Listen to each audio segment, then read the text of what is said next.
সূরা আদ-দুহা এর 4 নং আয়াত হচ্ছে ওয়ালাল আখিরাতু খায়রুল লাকা মিনাল উলা। আলোচ্য আয়াতের অর্থ হলো, আর অবশ্যই আপনার জন্য পরকালের জীবন দুনিয়ার জীবন অপেক্ষা উত্তম। আলোচ্য আয়াতের সংক্ষিপ্ত তাফসীর হলো, এই আয়াতে আল্লাহ তাআলা তার প্রিয় রাসূলুল্লাহ সাল্লাল্লাহু আলাইহি সাল্লামকে সুসংবাদ দিচ্ছেন যে তার জন্য আখিরাতের মর্যাদা, সম্মান ও নিয়ামত দুনিয়ার সব কিছুর চেয়ে অনেক উত্তম। দুনিয়ায় তিনি নানা কষ্ট, বিরোধিতা ও পরীক্ষার সম্মুখীন হয়েছেন, কিন্তু আখিরাতে আল্লাহ তাআলা তাকে মাকামে মাহমুদ, হাউজে কাউসার, শাফায়েতে কুবরা এবং অসংখ্য মর্যাদায় ভূষিত করবেন।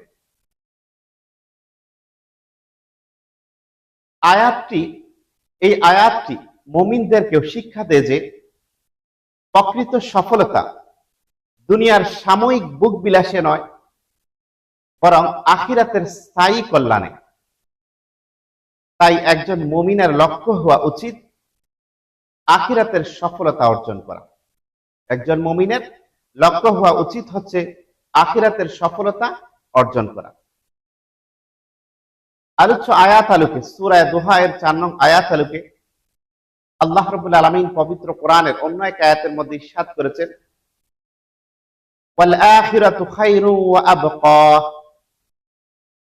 আলোচ্য আয়াতের অর্থ হলো, আর আখিরাতই উত্তম এবং অধিক স্থায়ী।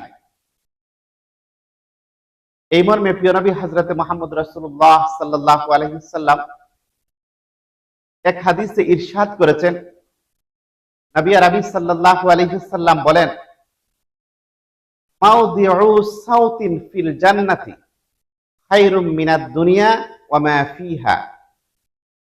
আলোচ্য হাদিসের অর্থ হলো, জান্নাতে একটি চাবুক রাখার পরিমাণ স্থানও দুনিয়া ও তার সব কিছুর চেয়ে উত্তম।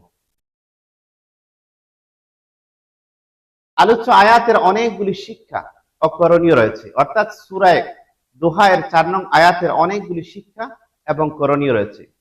তার মধ্যে থেকে উল্লেখযোগ্য হচ্ছে এই: 1, আখিরাতকে দুনিয়ার উপর প্রাধান্য দিতে হবে। 2, দুনিয়ার কষ্ট ও পরীক্ষার কারণে হতাশ হওয়া যাবে না। 3, জান্নাত ও আল্লাহর সন্তুষ্টি অর্জনের জন্য নেক আমল করতে হবে। 4, প্রিয় নবী সাল্লাল্লাহু আলাইহি সাল্লামের মহান মর্যাদা সম্পর্কে সঠিক ধারণা রাখতে হবে। 5, স্থায়ী জীবনের প্রস্তুতির জন্য দুনিয়ার জীবনকে কাজে লাগাতে হবে। আলোচ্য আয়াতের সার কথা হলো, সূরা দুহা এর 4 নং আয়াতের মোট কথা হচ্ছে, সূরা দুহা এর 4র্থ আয়াত আমাদের শেখায় যে আখিরাতের জীবনই প্রকৃত সফলতার জীবন। দুনিয়া হচ্ছে ক্ষণস্থায়ী, কিন্তু আখিরাত হচ্ছে চিরস্থায়ী। তাই একজন মুমিনের উচিত দুনিয়ার মোহে ডুবে না গিয়ে আখিরাতের কল্যাণ অর্জনের জন্য নিজেকে প্রস্তুত করা।